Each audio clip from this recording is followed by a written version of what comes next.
दिल्ली के जंतर मंतर ने युवाओं में एक चेतना जगाई कि अपने अधिकार को कैसे पाना है, सरकार से टकराना है, तभी जाकर अधिकार मिलेगा। इसी का तस्वीर आप देखिए, इसी की वानगी देखिए कि दिल्ली के जंतर मंतर के बाद अब राजधानी रांची का जयपाल सिंह स्टेडियम भी जंतर मंतर के रूप में परिवर्तित होता हुआ नजर आ रहा है। हमारे साथ जो एक शख्स मौजूद हैं, वो शारीरिक रूप से असक्षम जरूर हैं, लेकिन हौसले इतने बुलंद हैं कि रामगढ़ से चलकर यहाँ पहुंचे हैं सिर्फ जेपीएससी और जेएसएससी के सिस्टम को ठीक करने के लिए। हजारों अभ्यर्थी, हजारों छात्र यहाँ लगातार दिन रात भूखे प्यासे रहकर सरकार तक अपनी आवाज पहुंचाना चाहते हैं कि वो इस सिस्टम को दुरुस्त करे, प्रश्न पत्र जो लीक होते हैं उसको ठीक करे। हमारे साथ मौजूद है, शारीरिक रूप से जरूर दिव्यांग है, लेकिन हौसले कितने बुलंद हैं कि देखिए रामगढ़ से यहाँ तक चल कर आए। क्या नाम है भैया? मेरा नाम विपिन प्रजापति हुआ। विपिन जी, कितनी बार जेपीएससी का परीक्षा दे चुके हैं? अभी तक मेरा दूसरा अटेम्प्ट था। हाँ। क्यों निराशा हाथ लगी और सिस्टम से कैसे अब दिल टूटा है? क्योंकि सरकार का जो सिस्टम है कह सकते हैं कि सही नहीं है। हमेशा पेपर लीक का खबर आते रहता है। हम लोग यहाँ रात दिन मेहनत करते हैं। अभी हम रामगढ़ के रहने वाले हैं, लेकिन रांची में रेंट में हम रह के तैयारी कर रहे हैं ताकि एक बेहतर भविष्य हम अपना बना सकें। लेकिन ऐसा कुछ हो नहीं पा रहा है। जब भी एग्जाम मेहनत से देते हैं, लेकिन हमेशा पेपर लीक का ही मामला आते रहता है। ये बताइएगा, परिवार में कितने लोग हैं? पिताजी क्या करते हैं? परिवार में टोटल हम लोग 5 सदस्य हैं, जिसमें से पिताजी मेरे कृषि में ही हैं। मेहनत करते रात दिन वो हमारे लिए, ताकि मेरा भविष्य बन सके। लेकिन ऐसा कुछ हो नहीं पा रहा है। सरकार जब भी पेपर अच्छे से देते हैं, लेकिन हमेशा जैसे पेपर दे के आते हैं, कभी कभी रूम भी नहीं पहुंच पाते, पता चलता है पेपर लीक हो चुका है। लेकिन जब परीक्षा देने जाते होंगे तो माता पिता से आशीर्वाद लेते होंगे। जब एग्जाम खत्म होता होगा तो जरूर बताते होंगे कि बहुत अच्छा गया पेपर, लेकिन अगले ही दिन जब खबर आती है कि क्वेश्चन लीक हो गया, तब कैसा लगता हाँ, जब भी हम जाते हैं अपने माता पिता से आशीर्वाद लेते हैं। वो लोग को रहता है कि बेटा का जो भविष्य है बेहतर बनेगा, एग्जाम बेहतर जाएगा। हमेशा इस चीज़ में लगे रहते हैं। लेकिन जब भी एग्जाम जैसे ही कभी कभी तो ऐसा होता है कि जैसे ही निकले पता चला कि पेपर लीक हो चुका है। ये हम लोग के साथ बेहतर नहीं हो रहा है। है? हौसला, मनोबल टूट रहा है?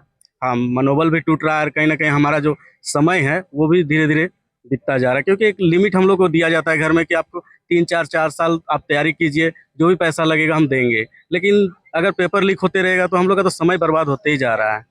मन में कैसे आया कि आप जब शारीरिक रूप से असक्षम हैं, फिर भी चलो आंदोलन में साथ देते हैं, अपनी आवाज को सरकार तक पहुंचाते हैं? ये मन में कैसे आया?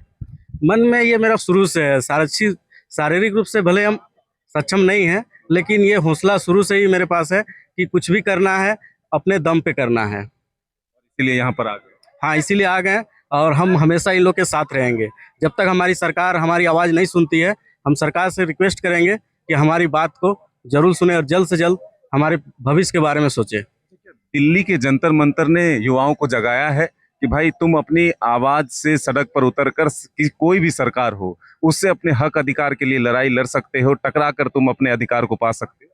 हाँ, कह सकते हैं दिल्ली सरकार जो वहाँ पे जंतर मंतर में हुआ, वो हमारे युवाओं में एक नया जोश जुनून डाल दी। लेकिन ये हमारा राज्य का अपना मांग है और हम लोग अपना राज्य में कम से कम अगर सरकार से मांग नहीं करें तो और कहाँ जाएं हम। क्या होगा अगर सरकारें नहीं मानती है? आंदोलन का ये लगातार दिन अगर बढ़ता गया तो फिर क्या करेगा युवा?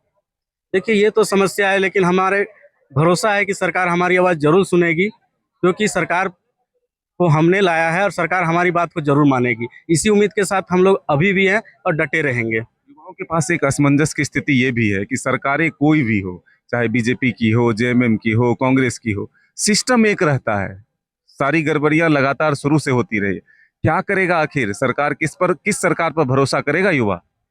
देखिए, सरकार पे नहीं, जो सिस्टम है उस सिस्टम को ठीक करना है। आपका कहना सही है कि जो भी सरकारें आती है गड़बड़ियां होती है, लेकिन ये सिस्टम जो है सरकार ही सही कर सकती है। क्योंकि हम लोग सरकार को इसी उम्मीद पे बनाते हैं ताकि कल का भविष्य हमारा ठीक हो सके। उम्मीद है कि ये सरकार ठीक कर? उम्मीद में टिके हुए हैं। उम्मीद है कि सरकार हमारी आवाज़ जरूर सुनेगी। आप रहेंगे जब तक आंदोलन यहाँ? हाँ, इन लोग के साथ हम हमेशा साथ रहेंगे। सिस्टम में सर सरकार ही लीक है। सरकार पेपर लीक है, पेपर बेचवा सरकार है। ये छात्र के बारे में कभी सोचता ही नहीं है। ठीक है, ना सही से एग्जाम लेता है, ना सही से रिजल्ट देता है। कुछ नहीं करता है। जब से सरकार आया बस आश्वासन मिला और कुछ हम लोग को मिला नहीं है।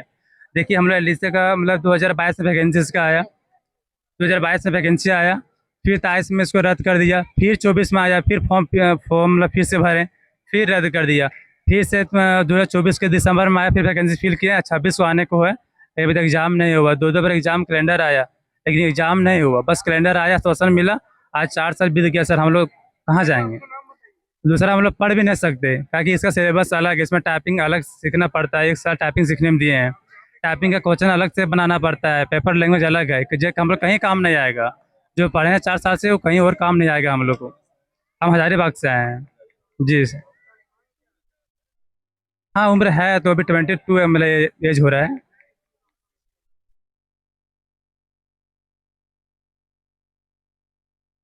भविष्य सरकार चाहे तो सुधार सकता है, पर सरकार चाहते नहीं है ना। इसको बस अपना मतलब कोयला बेचना है, बालू कैसे बेचना है, ये सब देख रही है सरकार। छात्रों के बारे में कुछ सोच ही नहीं रहा है। भाई हम लोग आपके ही भाई हैं, ठीक है, हम लोग को नहीं ना नेतागिरी करना, हम लोग को एक गांव घर से आए हैं, हम लोग को बस एक जॉब चाहिए, मेहनत से कर लेना है। मेरे पास पैसा नहीं है कि हम लोग 20 लाख में कोई जॉब खरीद सकते हैं। पढ़ के लेंगे, अब एग्जाम लीजिए, मौका दीजिए, बाकी हम लोग अपना देखेंगे होगा या ना होगा। बस नहीं लगता है, पैसा देके नौकरी काहे करेंगे?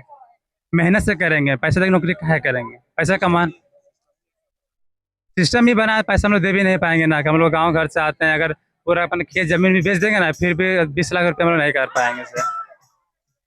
देखिए, शारीरिक रूप से नहीं बल्कि मानसिक रूप से इतने मजबूत हैं कि शारीरिक रूप से सही नहीं होने के बावजूद भी इस धरना स्थल तक पहुंचकर अपने युवा दोस्तों, अपने युवा साथियों के साथ कंधे से कंधे मिलाकर डटकर सरकार के खिलाफ आवाज बुलंद कर रहे हैं। हालांकि अब सरकार इनकी बातों को कब तक सुनती है, कब तक पहल करती है, इस पर ये आने वाला वक्त बताएगा। लेकिन फिलहाल आंदोलन में लगातार लोगों का जुड़ाव बढ़ता जा रहा है। देश के अलग अलग हिस्से से भी अलग अलग तरह के लोग पहुंच रहे हैं और अब इस आंदोलन को धार देने की कोशिश कर रहे हैं। अपने सहयोगी नौशाद के साथ मदन सिंह, न्यूज डायर्स, रांची। हम लोग एलडीसी के लिए आए हैं। पहले जीपीएससी जैसे जी